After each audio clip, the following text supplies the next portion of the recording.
Herramme ja vapahtajamme Jeesus Kristus, kiitos sanastasi, jota saimme kuulla, ja kiitos siitä, että olet luvannut edelleen olla kanssamme keskellämme sanasi kautta.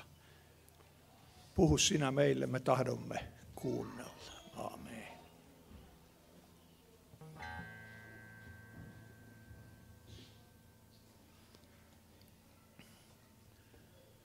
Kenen ihmiset sanovat minun ihmisen pojan olevan? Kenen te sanotte minun olevan? Noilla Herramme ja vapahtajamme opetuslapsilleen tekemillä kysymyksillä tahdon nyt sinua puhutella. Ja noihin samoihin kysymyksiin kiteytän seurakuntaliittomme ja sen pienimmän seurakunnan, tämän Karstulan itsenäisen evankelis-luterilaisen seurakunnan, jo 100-vuotisen ja yhä edelleen jatkuvan olemassaolon. Luen Matteuksen evankeliumista 16. luvusta jakeesta 13 eteenpäin. Kun Jeesus tuli Filippuksen Kesarean alueelle, kysyi hän opetuslapsiltaan sanoen, kenen ihmiset sanovat minun ihmisen pojan olevan? Niin he sanoivat, muutamat Johannes Kastajan, toiset Elian, toiset taas Jeremian tai jonkun profeetoista. Hän sanoi heille, mutta kenen te sanotte minun olevan? Simon Pietari vastasi ja sanoi, sinä olet Kristus, elävän Jumalan poika. Jeesus vastasi ja sanoi hänelle, autuas olet sinä, Simon, Joonaan poika, sillä liha ja veri ei ole sitä sinulle ilmoittanut, vaan isäni, joka on taivaissa. Ja minäkin sanon sinulle, sinä olet Pietari, ja tälle kalliolle minä rakennan seurakuntani, ja helvetin portit eivät sitä voita. Minä olen antava sinulle taivasten valtakunnan avaimet, ja mitä sinä sidot maan päällä, se on oleva sidottu taivaissa, ja mitä sinä päästät maan päällä, se on oleva päästetty taivaissa. Tämä on Jumalan pyhä sana. Jumalalle kiitos.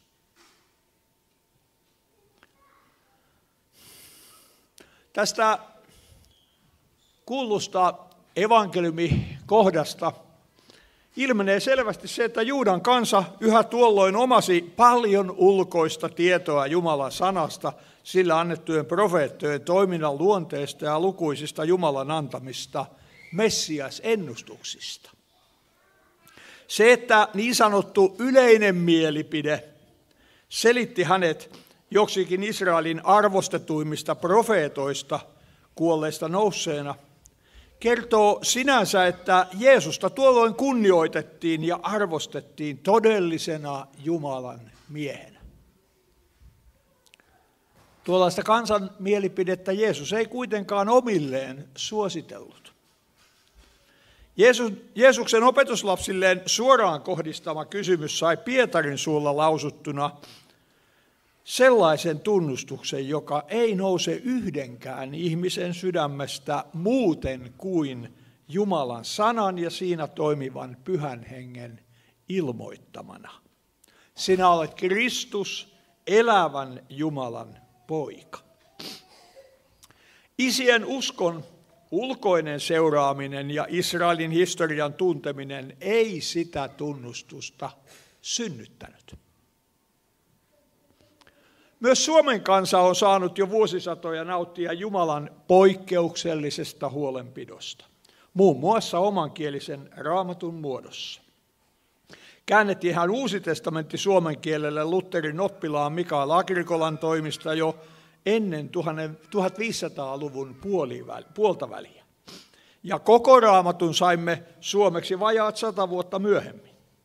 Olemme tässä suhteessa äärimmäisen harvalukuisessa joukossa maailman kansojen keskuudessa.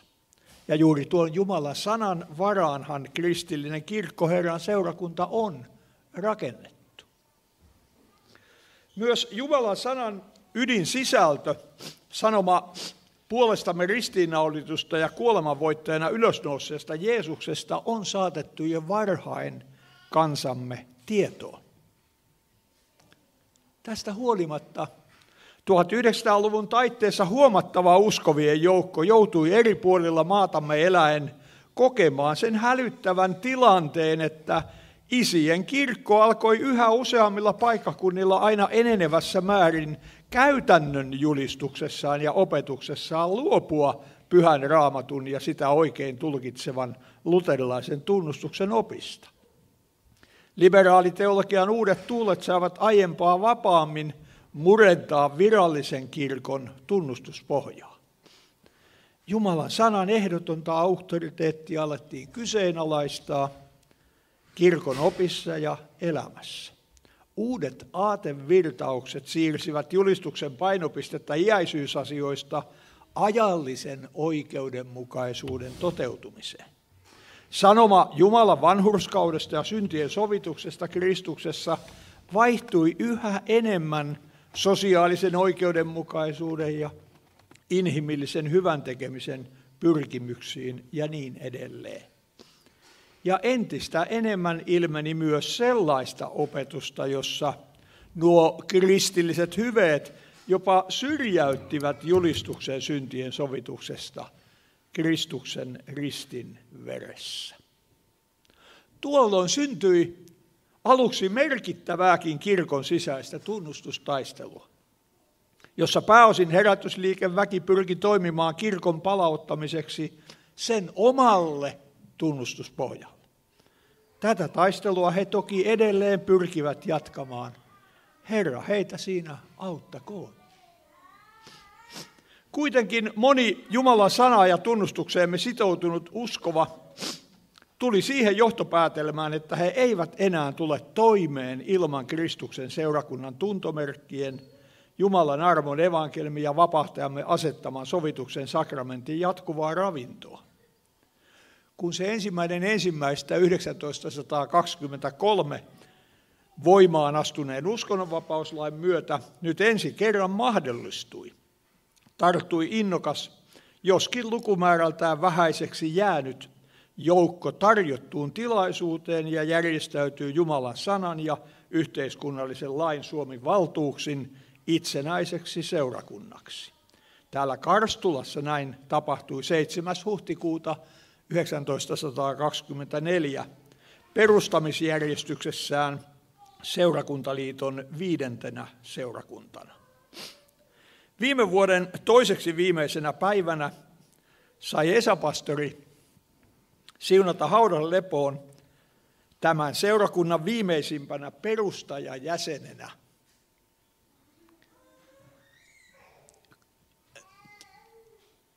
taivaaseen muuttaneen, yli 100 vuoden iän saavuttaneen Kerttu Poikosen. Hänen esirukouksensa jokaisen näille juhlillemme saapuneen puolesta ovat kyllä Herramme muistissa.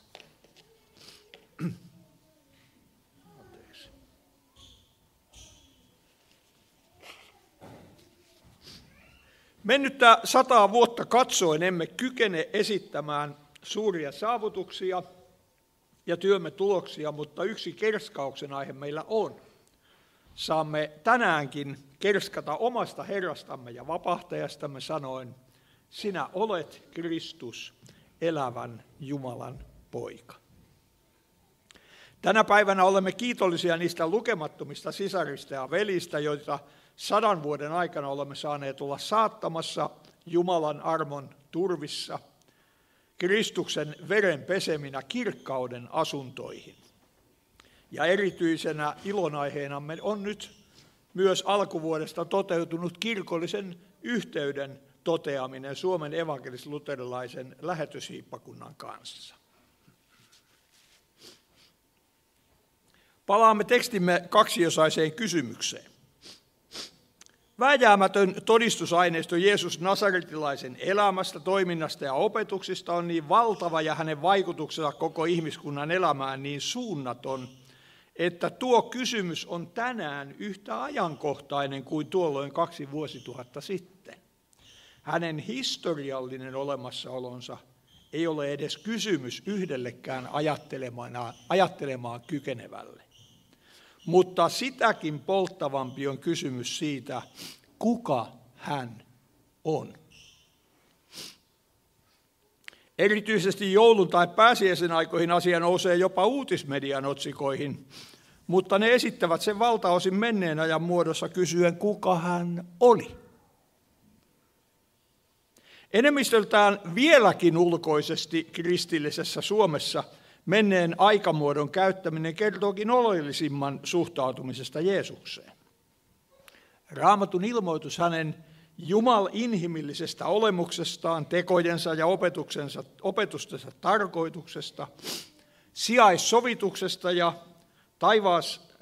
taivasasioista useimmiten sivuutetaan, ja jäljelle jää monen kirjava inhimillinen arviointi hänen ihmetteoistaan, moraaliopetuksistaan ja mittavasta maailmanhistoriallisesta merkityksestään. Kuitenkin kristinusko, usko Jeesukseen Kristukseen Herrana ja vapahtajana on olemukseltaan nimenomaan ylösnousemususkoa.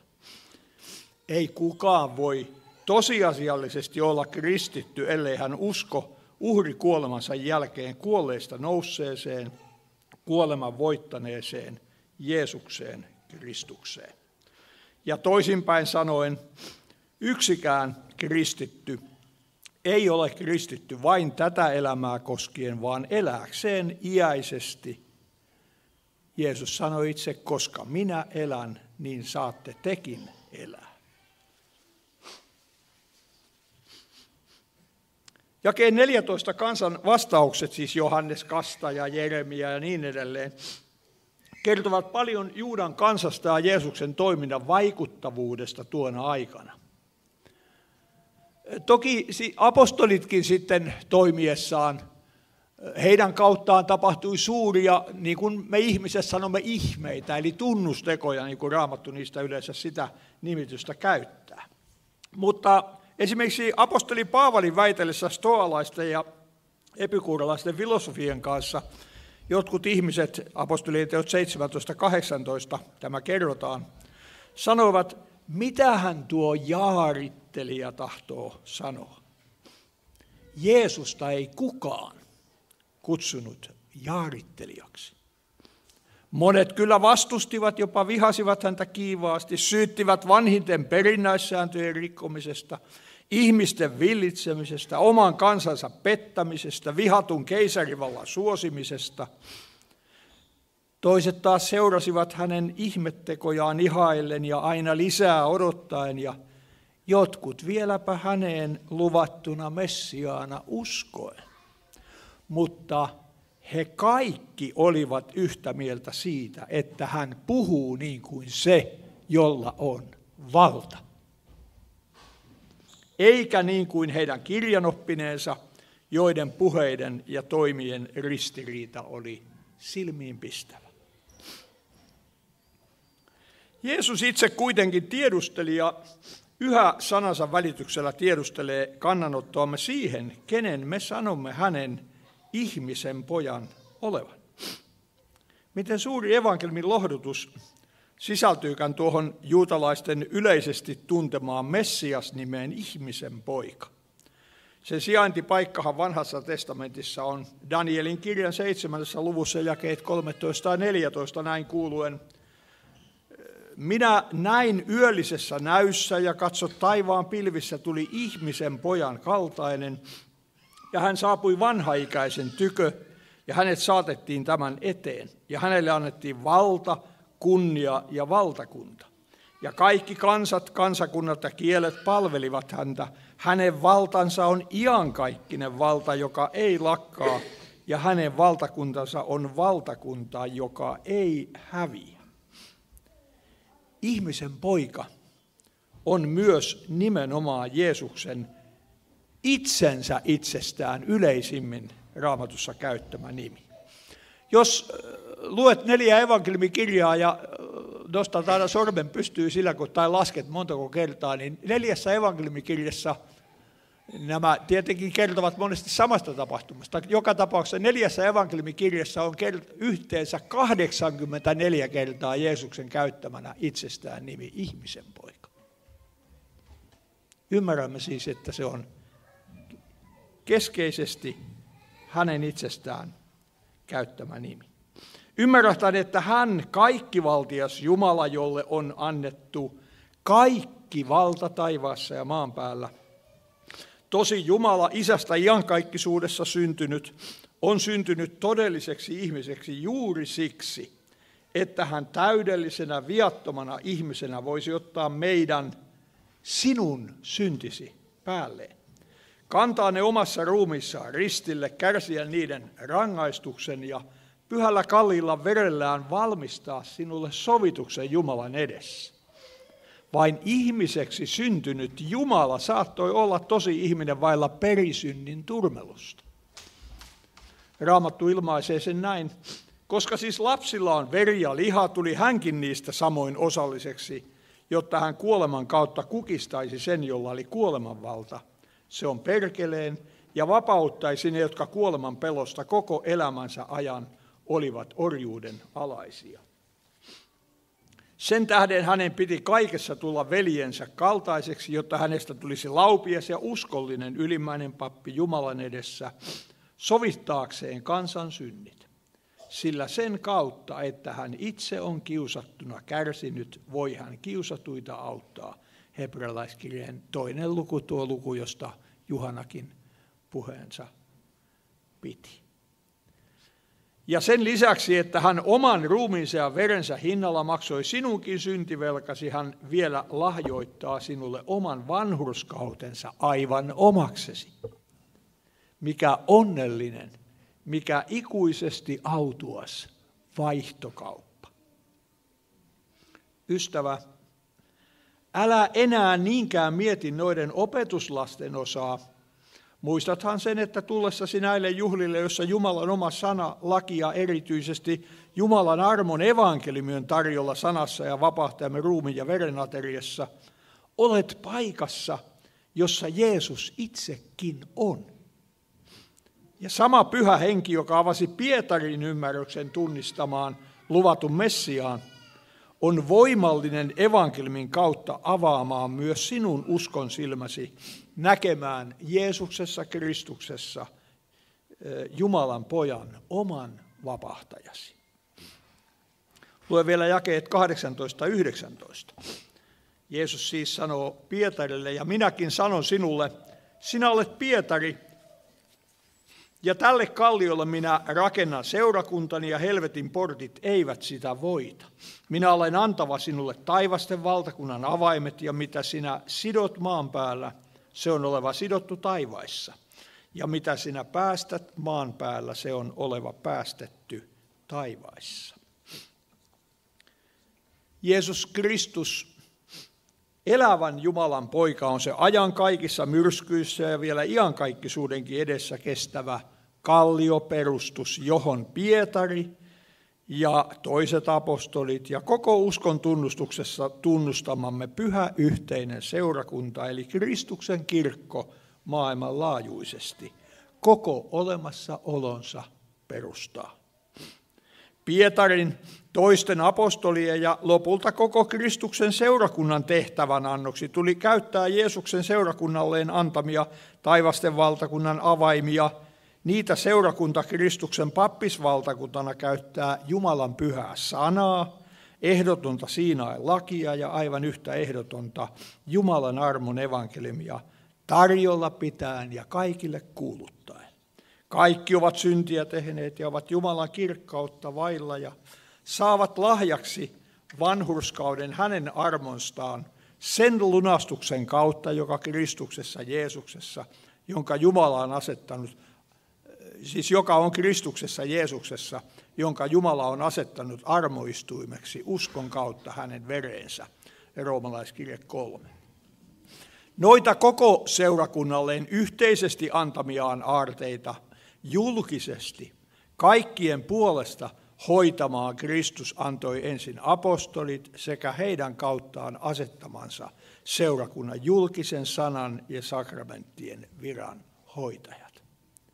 Tänäkään aikana oikea Kristuksen kirkko ei varsinaisesti tarjoa esitelmiä ja opetuksia Jeesuksesta, vaan se kutsuu ja kokoaa ihmisiä hänen luoksensa. Sinne, missä hän itse lupauksensa mukaan on oman laumansa keskellä hyvänä paimenena. Eikä evankeliumikaan syvimmiltään ole iloinen viesti Jeesuksesta, vaan Jeesus itse sanassaan ja sakramenteissaan. Amen.